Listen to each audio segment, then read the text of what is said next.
Hello दोस्तों, आज के दिन की आपको हार्दिक शुभकामनाएं। और मैं आपके साथ बात करने जा रहा हूं आज मंच संचालन के एक ऐसे विषय के बारे में जहां पर अक्सर दिक्कतें आती है। और वो क्या है कि आप मंच संचालन कर रहे हैं, जैसे आप एंकरिंग कर रहे हैं किसी भी कार्यक्रम में। अब क्या है कि उसमें कई बार क्या होता है कि प्रस्तुतियां आगे पीछे हो गई या गैप आ गया, तो वहां पर एंकर की रिस्पॉन्सिबिलिटी होती है कि उस गैप को भरे। ऐसा भी नहीं हो सकता कि आपने साउंड लगा के छोड़ दिया, गीत लगा के छोड़ दिया, पब्लिक वहां से उठ जाती है या लोग खड़े होने लगते हैं। अनुशासन को बनाए रखने के लिए आपकी वहां पर वाक चातुर्य है, यानी कि आपको बोलने का स्टाइल आपका, या कहेंगे कि आपके पास अच्छी शायरी, बहुत ही समझ की बातें अगर आपके पास हैं तो आप पब्लिक को रोक लोगे। 5-5 मिनट का कई बार गैप आ जाता है। तो आप इसके लिए प्रैक्टिस कैसे करेंगे या किन बातों का आपको ज्ञान होना चाहिए।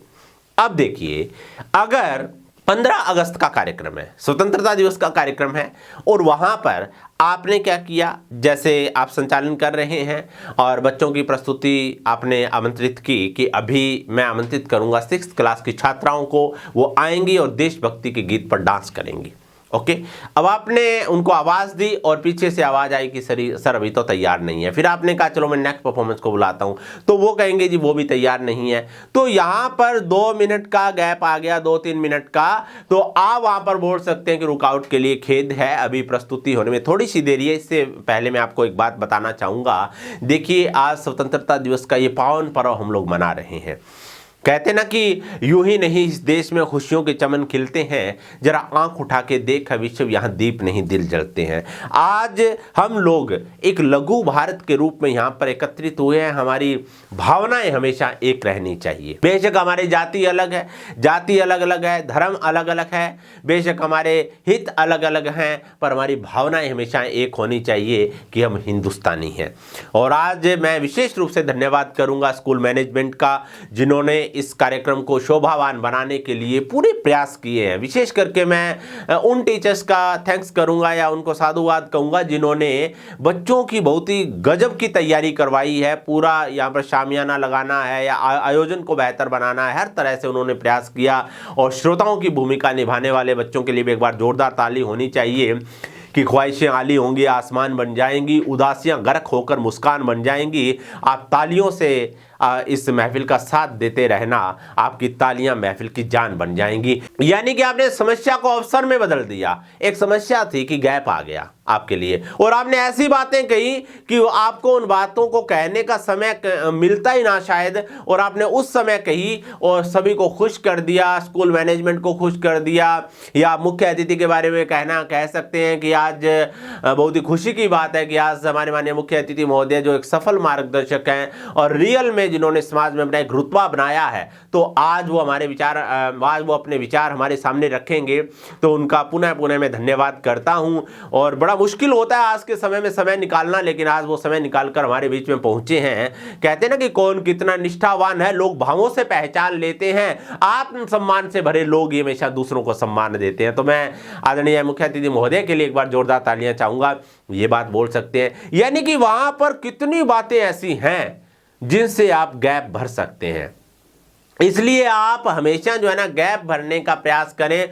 श्रोताओं के लिए बोल सकते हैं कि आज का कार्यक्रम बहुत अच्छा चल रहा है, और मुझे लगता है, मैंने एक बात सुनी है कि सुनने वाले में और बोलने वालों में, यानी परफॉर्मेंस देने वालों में और सुनने वालों में या देखने वालों में सबसे जो प्राथमिक होता है वो दर्शक होते हैं, सुनने वाले होते हैं, क्योंकि उनके बिना सभाएं अधूरी है। इसलिए श्रोताओं के लिए तालियां होनी चाहिए एक बार, सुनने वालों के लिए, देखने वालों के लिए जरूर तालियां होनी चाहिए, जिन्होंने आज की हमारी सभा को पावन किया है, सफल किया है। छोटे छोटे बच्चे सुबह से ताली बजा रहे हैं। दौड़ने दो खुले मैदानों में इन नन्हे कदमों को जनाब, जिंदगी बहुत भगाती है बचपन गुजर जाने के बाद। तो इन बच्चों के लिए तालियां होनी चाहिए। ये विषय हो सकता है। मैं आपको कह रहा हूं कि गैप भरने का आपके पास तरीका होना चाहिए, वोकैबुलरी होनी चाहिए, थॉट्स होने चाहिए।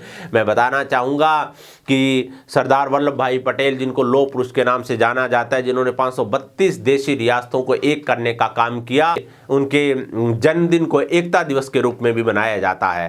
तो उनका एक वचन था कि भारत भूमि हमेशा महान आत्माओं का वास रही है। वास्तव में ही महान आत्माओं का वास रही है। हमारे महापुरुष गांधी जी, सुभाष चंद्र बोस जैसे महान क्रांतिकारी, भगत सिंह जैसे क्रांतिकारी, डॉक्टर भीमराव अंबेडकर, सावित्रीबाई फूले और मदर टेरेसा, इस तरह के लोगों से भारत भूमि हमेशा उज्जवल रही है।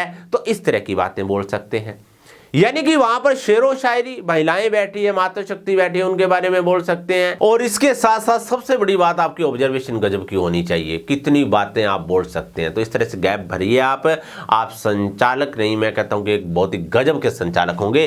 कार्यक्रम को 4 चांद लगा देंगे। मंच से उतरते ही लोग आपको बहुत ज्यादा शाबाशी देंगे, मैं आपको ये गारंटी के साथ कहता हूं। लेकिन इस तरह से आप सीखने का प्रयास करें। और दोस्तों, अगर आप एक सफल मंच संचालक बनना चाहते हैं, अगर आप एक अच्छे मोटिवेशनल स्पीकर बनना चाहते हैं, मंच पर बोलने से डर लगता है आपको, और अगर आपको किसी भी भाषण की या मंच संचालन की स्क्रिप्ट लेनी हो, तो दिए गए मोबाइल नंबर पर संपर्क कीजिए। धन्यवाद।